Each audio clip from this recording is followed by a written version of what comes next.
Il y a des après-midi où tout semble suspendu, comme si le monde retenait son souffle pour écouter le murmure de mes pensées. Je me souviens particulièrement d'un vendredi pluvieux, alors que les gouttes glissaient le long des vitres de ma salle de classe, dessinant des chemins incertains et hypnotiques. C'était l'un de ces jours où j'avais l'impression que le temps s'étirait et que chaque détail prenait une importance inattendue, le cliquetis régulier du stylo sur le bureau, l'odeur subtile des livres anciens, le parfum de la pluie pénétrant à travers la fenêtre entr'ouverte. Je suis enseignante depuis 10 ans. 10 années à guider, corriger, encourager, à observer des jeunes esprits se former, s'ouvrir et se transformer. Mais ce jour-là, quelque chose semblait différent. Dans le fond de la classe, un élève levait la main, le regard brillant, la curiosité palpable. Thomas. Il n'était pas simplement attentif au cours, il posait des questions qui faisaient vibrer quelque chose en moi. Des questions sur les poètes oubliés, sur les nuances de la littérature, sur ce qui se cachait derrière chaque mot. Au début, j'ai pensé que ce n'était qu'une énergie intellectuelle, un intérêt pour la matière. Mais peu à peu, j'ai remarqué que nos interactions prenaient une intensité particulière. Nous passions des heures après les cours à analyser des textes, à discuter de personnages et de leurs dilemmes, à explorer ensemble des mondes que peu d'autres élèves semblaient comprendre.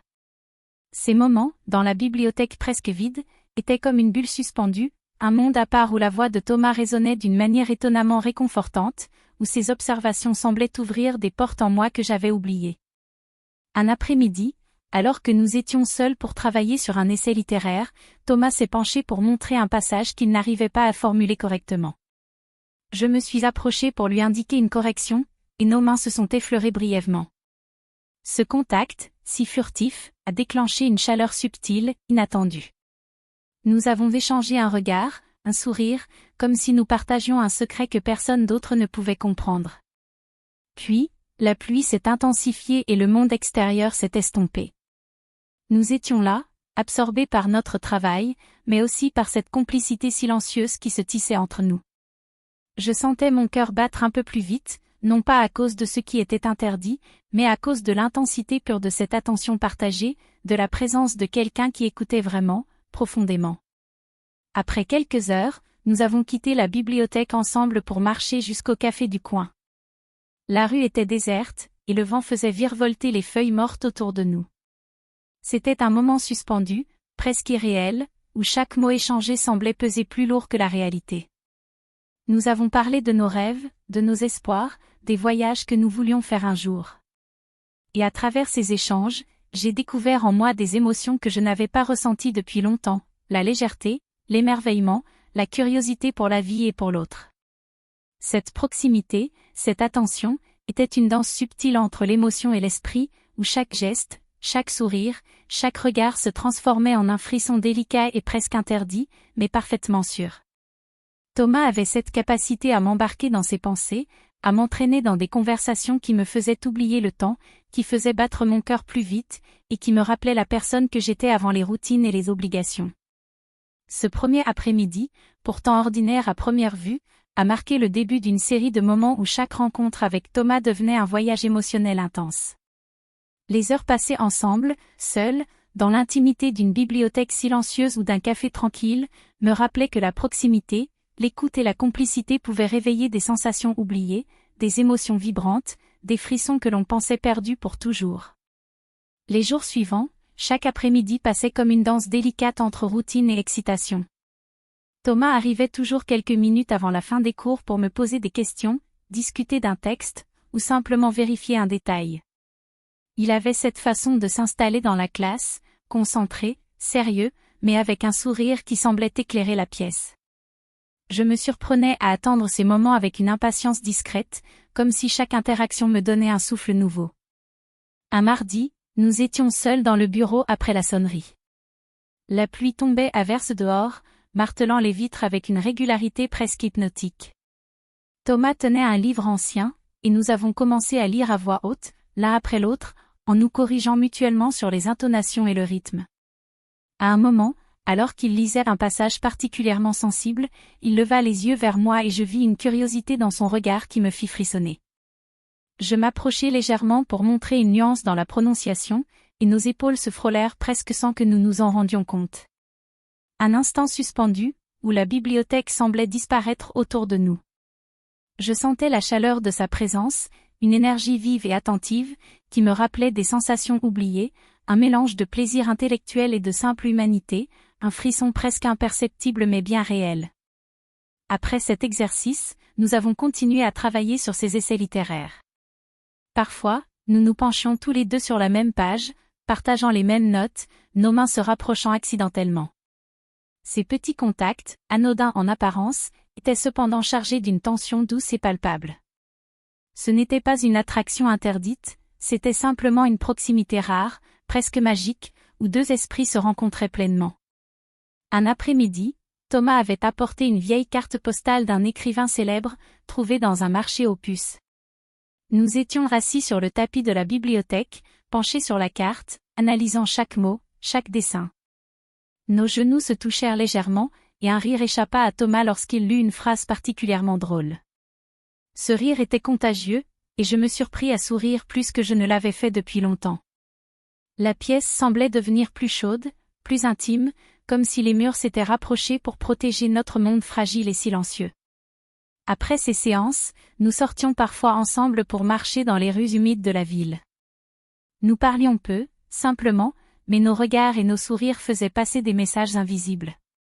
Chaque coin de rue, chaque café où nous nous arrêtions devenait un lieu de complicité, un espace où le monde extérieur n'avait plus sa place.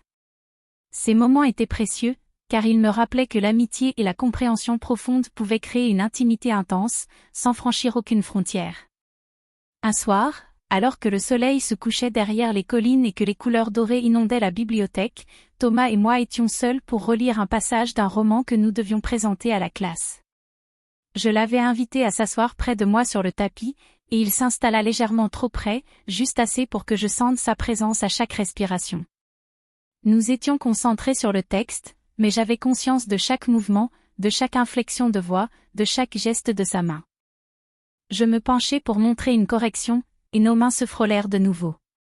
Cette fois, le frisson fut plus net, presque électrique, mais toujours purement innocent. Nous échangions un regard, un sourire discret, et un silence confortable s'installa entre nous. Ce moment me fit réaliser combien il était rare de se sentir compris, écouté et profondément connecté à quelqu'un, même dans le cadre le plus académique et respectueux. Ces après-midi répétèrent un rythme presque hypnotique, livres, rires, discussions, marche dans la ville, retour à la bibliothèque. Chaque rencontre ajoutait une couche de complicité, chaque regard prolongé, chaque sourire partagé, un fil invisible qui nous reliait. Je savais que je me redécouvrais dans cette proximité, mais je gardais toujours en tête les limites de ma vie et de ma position. Les semaines suivantes, la routine que nous avions établie avec Thomas devint presque un rituel. Chaque après-midi, je l'attendais avec une anticipation discrète, consciente de la singularité de nos échanges. Il n'y avait rien d'inhabituel à ce que nous restions seuls dans la bibliothèque après les cours, mais le silence semblait plus lourd, plus dense, comme s'il contenait 1000 conversations non dites. Un mercredi, nous étions en train de corriger ces dissertations dans le petit bureau des professeurs. La lumière du soleil filtrait à travers les stores, projetant des lignes dorées sur les piles de livres. Thomas s'était penché pour montrer un passage qu'il n'arrivait pas à reformuler correctement, et je m'étais approché pour lui indiquer une nuance subtile. Nos genoux se frôlèrent légèrement sous la table, un contact bref mais suffisant pour créer un frisson qui me parcourut l'échine. Je relevai les yeux et croisai son regard. Il y avait dans ses yeux une attention totale, une concentration qui semblait le rapprocher de moi d'une manière inexplicable. Ce n'était pas de l'attirance au sens romantique, mais une forme de connexion rare, un échange silencieux qui rendait chaque moment plus intense, plus vivant. Nous restâmes quelques secondes immobiles, chacun conscient de cette proximité, avant de détourner le regard avec un petit sourire, complice mais respectueux. Après cette séance, nous décidâmes de marcher dans le parc près de l'école pour prendre l'air. La pluie avait cessé et les arbres dégageaient cette odeur unique de terre humide et de feuilles fraîches. Nous parlions de littérature, bien sûr, mais les sujets dérivaient parfois vers des confidences plus personnelles, ses projets d'avenir, mes souvenirs d'enfance, des anecdotes que je n'avais jamais partagées avec mes collègues. Ces instants étaient comme des bulles suspendues dans le temps, où le monde extérieur n'existait plus. Un après-midi particulièrement pluvieux, Thomas avait amené un ancien carnet de poésie qu'il avait trouvé dans un marché aux puces. Nous nous installâmes sur le tapis de la bibliothèque, les jambes croisées, à lire à voix haute et à commenter chaque poème. À un moment, je m'étais penchée pour corriger une phrase, et nos mains s'étaient effleurées. Le contact, bien que fugace, envoya un frisson dans tout mon corps. Je pouvais sentir la chaleur de sa présence, cette proximité rare et précieuse qui me faisait oublier le reste du monde. Ces moments étaient devenus une sorte de refuge pour moi. La complicité et l'attention qu'il me témoignait éveillaient des émotions oubliées, un mélange d'excitation et de confort, de respect et d'intimité. Je me surprenais à anticiper ces séances, à trouver dans nos échanges un sens et une légèreté qui me manquaient dans ma vie quotidienne. Un jour, après une session particulièrement longue, Thomas s'était attardé pour poser une dernière question sur un passage complexe. Je m'étais approchée pour lui montrer une nuance, et nos visages s'étaient retrouvés plus proches que prévu. Nous étions concentrés sur le texte, mais il y avait dans l'air une tension silencieuse, une sorte de frisson innocent qui rendait chaque respiration plus profonde. Nos mains se frôlèrent de nouveau, et un sourire complice s'échangea entre nous. C'était un moment suspendu, où la proximité émotionnelle et intellectuelle se transformait en un sentiment de chaleur subtile, presque imperceptible, mais bien réel. Après cette journée, je me sentis à la fois troublée et vivante. Il n'y avait rien de mal dans ce que nous partagions, et pourtant, je savais que cette proximité était unique et fragile. Chaque interaction avec Thomas devenait un mélange d'apprentissage, de complicité et de découverte de soi. Ces moments, bien que simples en apparence, me rappelaient que l'intimité pouvait se manifester de multiples façons, que le cœur pouvait vibrer sans franchir de limites, et que parfois, le plus puissant des liens naissait du respect et de la compréhension mutuelle.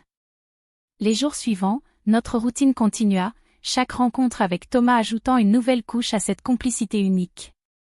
Mais je sentais, au fond de moi, que quelque chose devait changer. Cette proximité, aussi intense et réconfortante soit-elle, ne pouvait pas durer indéfiniment sans que je fasse face à mes propres choix et responsabilités. Un vendredi après-midi, nous étions seuls dans le bureau, révisant un passage particulièrement ardu pour son essai. La pluie battait contre les vitres et l'air était chargé d'une odeur douce de papier et de bois humide. Thomas, concentré, avait légèrement penché sa tête vers moi pour mieux voir le texte. Je m'approchai pour lui montrer une correction, et nos visages se retrouvèrent très proches. Je sentis son souffle sur ma joue, un frisson parcourut mon dos, mais cette fois, je pris conscience de l'intensité de ce moment. Je réalisai soudain que ce frisson, cette complicité, pouvait facilement être interprété de travers, et qu'il fallait que je mette des limites, même si cela me brisait un peu le cœur. J'inspirai profondément et pris du recul, tout en continuant à guider Thomas dans son travail. Il leva les yeux vers moi, comme s'il devinait mes pensées, et sourit doucement. C'était un sourire chargé de reconnaissance et de respect, mais aussi d'une émotion que je savais forte pour nous deux. Après la séance, nous décidâmes de marcher jusqu'au parc voisin pour prendre l'air. Les nuages commençaient à se dissiper, laissant passer des rayons de soleil qui illuminaient les flaques sur le sol. Nous marchions côte à côte, silencieux, chacun absorbé par ses pensées. À un moment, Thomas s'arrêta et me tendit la carte postale d'un poète que nous avions étudié ensemble. « Merci pour tout ce que vous m'avez appris », murmura-t-il. Et c'était vrai, cette gratitude sincère était le reflet de tout ce que nous avions partagé, un lien profond, intense, mais respectueux. Ce jour-là, j'ai compris que notre histoire n'avait pas besoin de franchir de frontières pour être puissante. La proximité que nous partagions, les instants de complicité, les échanges d'idées et de regards, tout cela suffisait à créer une intensité qui me rappelait que la vraie intimité n'est pas toujours physique. Je sentis une bouffée de liberté et de légèreté que je n'avais pas connue depuis longtemps. Alors que nous nous séparions à l'entrée de l'école, Thomas me fit un dernier sourire, celui qui disait « Je n'oublierai jamais ces moments ». Et je compris que, parfois, les liens les plus forts ne sont pas ceux que l'on vit au grand jour, mais ceux que l'on ressent silencieusement, profondément, dans le cœur. En rentrant chez moi, je sentis un mélange de nostalgie et de soulagement. Mon mari m'attendait, et je savais que je pouvais retrouver mon quotidien avec une nouvelle perspective. J'avais découvert qu'il était possible de ressentir une intensité incroyable dans les relations humaines, sans jamais franchir de limites, sans jamais perdre de vue qui nous sommes vraiment. Et c'est ainsi que cette année, avec Thomas, ne laissa derrière elle ni scandale ni remords, mais une leçon rare, que la complicité, la passion pour la vie et la compréhension profonde de l'autre peuvent exister de manière inattendue, silencieuse, mais incroyablement vivante. Ce fut un chapitre secret, suspendu dans le temps, qui me changea pour toujours, et dont je garderai les souvenirs comme un trésor précieux. Merci d'avoir regardé l'histoire jusqu'à la fin. Mettez un « j'aime » si vous pensez que c'est une histoire vraie, ou écrivez un commentaire si vous pensez que c'est une invention.